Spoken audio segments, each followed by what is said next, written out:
Y nos acompaña ahora Alex Newman, él es experto en tecnología de vida digital. Además, muchas veces nos ha acompañado aquí tratando de explicarnos cómo funcionan las aplicaciones y qué tenemos que entender de la tecnología. Y precisamente queremos hablar de la parte tecnológica del app ahora suspendido de recolección de firmas del Tribunal Electoral. Yo leía una serie de mensajes en redes sociales de expertos, incluso suyos, y decía que las pruebas más básicas sobre las vulnerabilidades de esta aplicación no se pudieron haber hecho, porque de otra manera no hubiese pasado, digamos, cosas tan básicas como las que ocurrieron. ¿Cuál es su análisis de lo ocurrido con este app que ya fue suspendido? Definitivamente yo siento que, no sé si por la premura del asunto o por qué otro factor intrínseco, no se hicieron las pruebas adecuadas que tienen que hacerse, no solo con esta aplicación, sino con cualquier otra aplicación, sobre todo una que toca algo tan delicado como son las elecciones y la identidad personal. Si agarramos el ejemplo de otras aplicaciones que hay de monederos electrónicos, de tarjetas de crédito, etcétera, todas estas no solamente hacen una prueba de vida con una fotografía sencilla, sino que van más allá pidiendo múltiples fotografías o que la persona esté sosteniendo su documento en la mano o que mire para diferentes lados. Todo esto se hace para que sea mucho más difícil que una persona utilice una fotografía o incluso una máscara para tratar de hacerse pasar por otra persona. Y obviamente pues no se hizo en este momento. A mí lo que me preocupó fue que en algún momento hubo personas que se expresaron diciendo es que nadie prueba las cosas pensando en que no van a funcionar, sino pensando en que van a funcionar. Eso no siempre es así. En temas de software, sobre todo en temas de aplicaciones tan delicadas como esta, siempre tiene que haber un equipo de aseguramiento de calidad que debe hacer todas las pruebas posibles, tipo si yo pongo letras donde van números, si yo pongo una dirección con un símbolo que no se usa en español, una A con diéresis. Todas estas diferentes pruebas, si tomo la foto al revés, todo esto tiene que hacerse antes de sacarlo al público y de hecho existen muchas maneras para poder hacer estas pruebas de forma incluso automatizada. Y estoy seguro de que aquí en Panamá existen cientos de profesionales especializados en pruebas de software que hubieran podido de pronto contribuir, muchos de ellos pro bono. O sea, uno ve todos los peores escenarios o todos los posibles escenarios para tratar de engañar a una aplicación, sobre todo en un tema tan delicado, antes de sacarlo al aire, y eso evidentemente no se hizo. No veo evidencia de que se haya hecho, porque de haberse hecho hubieran dado con el hecho de que podía saltarse todo el proceso simplemente grabando una pared o tomando una foto de una persona, que es lo primero que no debió suceder. Alex, pero esta verificación biométrica que falló, llamémoslo así, ¿qué nos dice eso del grado de, voy a llamarlo de alguna manera, sofisticación que debe tener una aplicación de esta naturaleza? Has dicho una cosa muy importante, aquí se trata de la identidad de la persona y de que puede arrojar una consecuencias que en el resultado de las elecciones. Yo no digo que esto vaya a determinar, ni estoy hablando de fraude electoral, pero estamos hablando de dos cosas muy puntuales que tú has señalado. Verificación de la identidad de las personas y el asunto electoral.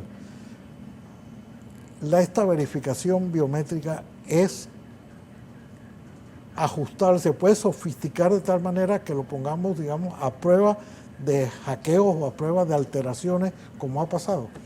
No solo es posible, primero tenemos en Panamá muchísimos profesionales dedicados precisamente a estos temas de identidad digital, de biometría y demás, y existen múltiples empresas en Panamá que hacen diferentes herramientas para esto. Sin embargo, no hay que reinventar la rueda. Si usted ahorita mismo va a abrir una cuenta en cualquiera de los bancos locales que tienen un monedero virtual, o si usted va a abrir una cuenta en alguna red social de la cual se utiliza para producción de contenido y que requiere una verificación, usted va a ver que muchos de ellos utilizan herramientas de terceros que están certificadas y que cumplen con toda una serie de requerimientos internacionales a los niveles que exige la GDPR, que exige las diferentes legislaciones que hay en toda la región. Por ende, es cuestión de simplemente pagar un licenciamiento y utilizar ese tipo de librerías que ya se está haciendo.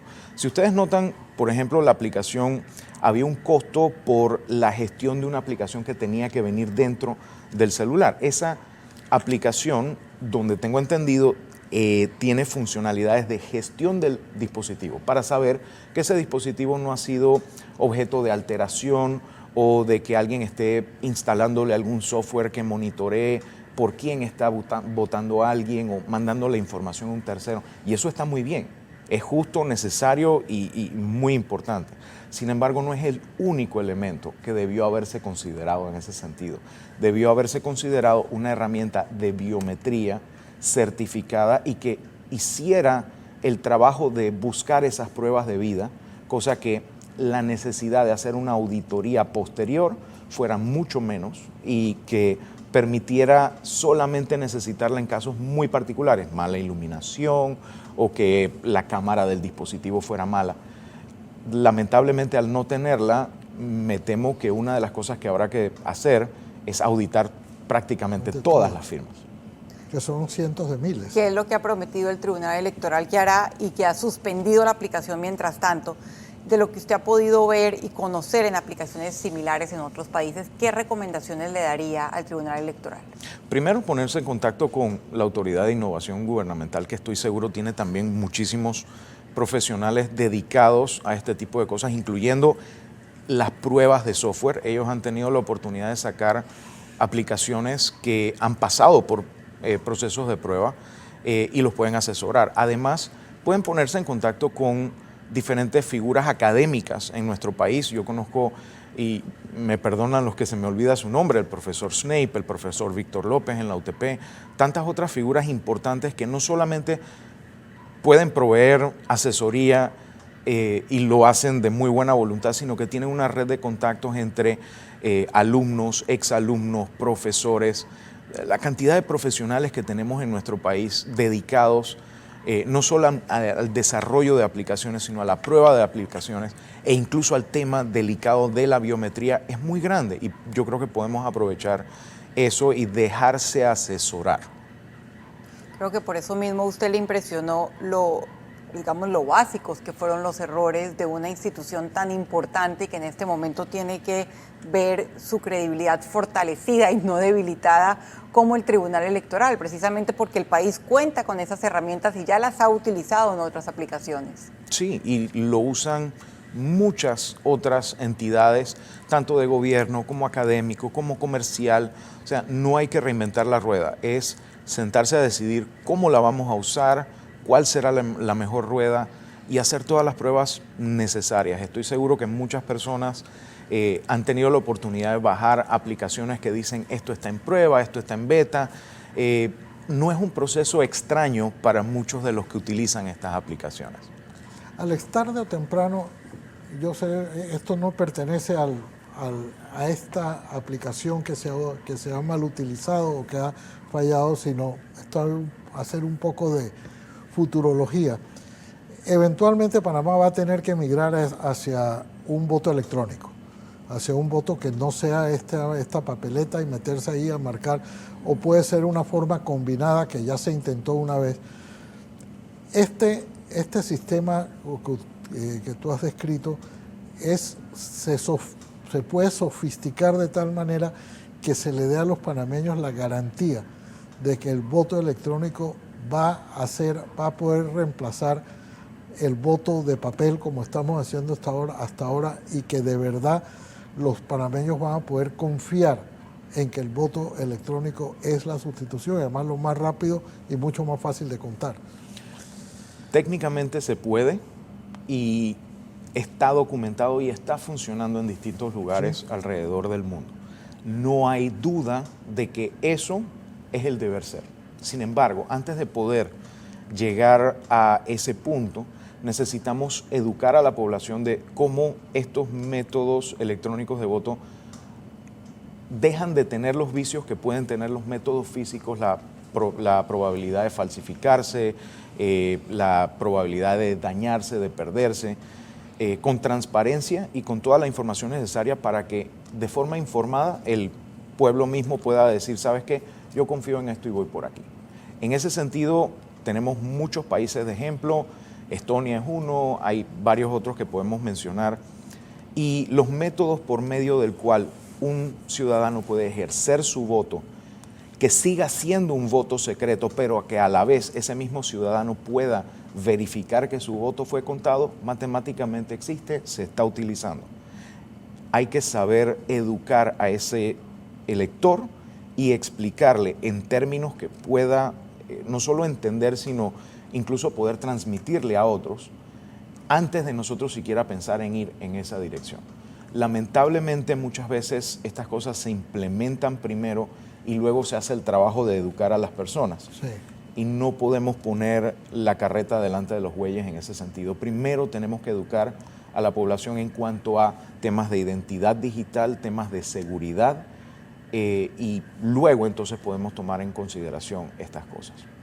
Claro que muy buena recomendación, sobre todo en tiempos de teorías de la conspiración y de algunos políticos que cuando el resultado no les viene bien van a dudar van a poner la duda en la tecnología. Y yo no puedo dejar de preguntarle por Twitter. La última vez que usted estuvo aquí estábamos hablando de cómo cambiaría esta red social y en general el mundo de las redes sociales con la compra por parte de Elon Musk, que se materializó esta semana y que él compró y por ahí mismo votó a los más altos ejecutivos. ¿Cuál es su predicción? Yo predigo que me voy a equivocar prediciendo cualquier cosa, porque estamos hablando de Elon Musk, que es una persona que es muy ocurrente, por llamarlo de alguna manera. Es una persona que hemos visto que de pronto expresa una opinión y de la nada pues dice otra cosa. No me parece una persona consistente. Habla que de pronto tenemos que asegurar la libertad de expresión en Twitter, pero luego un empleado lo critica y es sacado de la empresa. Entonces, habrá que ver a qué atenerse. Él ya ha comentado que le dice a sus anunciantes que no se preocupen, que Twitter seguirá siendo un espacio seguro, lo cual no sé cómo cuadra con el hecho de que él quería que cualquiera pueda decir publicar cualquier cosa. Entonces, yo soy creyente de la libertad de expresión y que la libertad de expresión también trae responsabilidades y trae consecuencias. Entonces, vamos a ver qué pasa con esta red social. Francamente, no sabría hacia dónde irá.